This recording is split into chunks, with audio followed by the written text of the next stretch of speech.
Саламатсызбы, урматтуу баяндамачы. Пенсиянын аз өлчөмү канча, жогору өлчөмү канча? Эң жогорку өлчөм.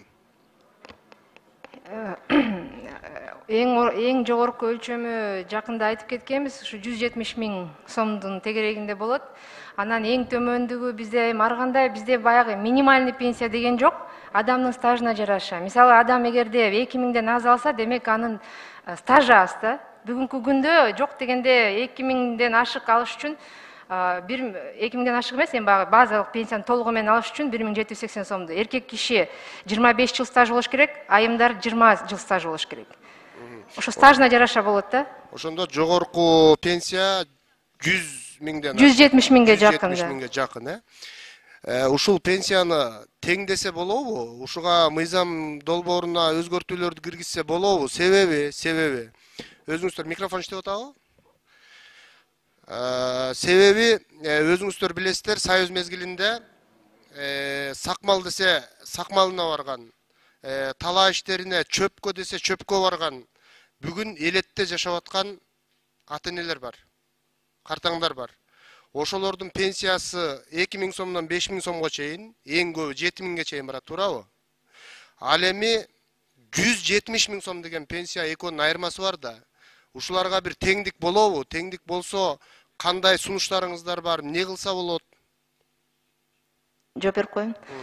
Мындайда 170 000 сом пенсия чыкты десе, өткөндө дагы ошо массалык маалыматтарда аябай чоң талкуу болуп кеткен. Ушунун пенсиясы эмнеге 170 алат депчи.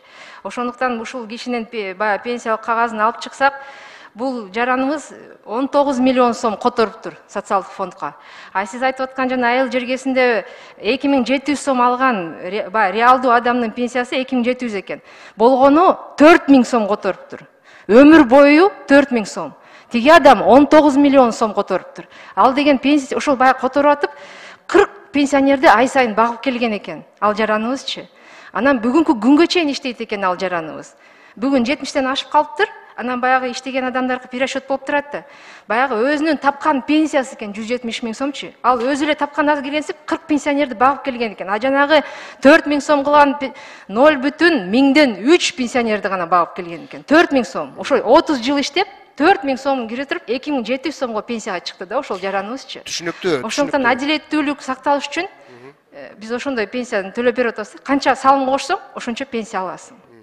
Түшүнүктүү. Ал бирөөнүн чөнтөгүн санаган туура эмес негизи. Бирок бир нерсе, биз ушул нерсени кайрадан бир карап чыкса, сиздерде ушундай бир сунуштар барбы деп атабыз да. Сунуштар барбы? Ошол элет жериндеги эне аталардын пенсиясын жогорулатуу боюнча бир мындай жакшы сунуштарды берсеңиздер жакшы болот эле.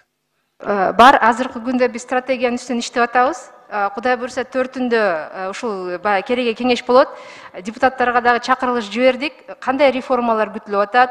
Эмне кылган атабыз? Ошо сиз айткан айыл чарба товар өндүрүүчүлөрүн эмне кылабыз? Анткени чындап 4000 сом төлөйт ушу 20 жылда. Анан жанагындай пенсия чыгып калат. Ушулардын эмне кылабыз? Баягы уюшулган сектордо иштегендердин акчасын тияка төлөп коюп атабыз деген кайра баягы бөлүштүрүү принциптерин жоготуу үчүн ушундай бир реформаны биринчи баягы коомчулук менен кеңешебиз, анан кийин силерге мыйзам долбоорлору кылып алып келебиз. Алдыңызга. Рахмат.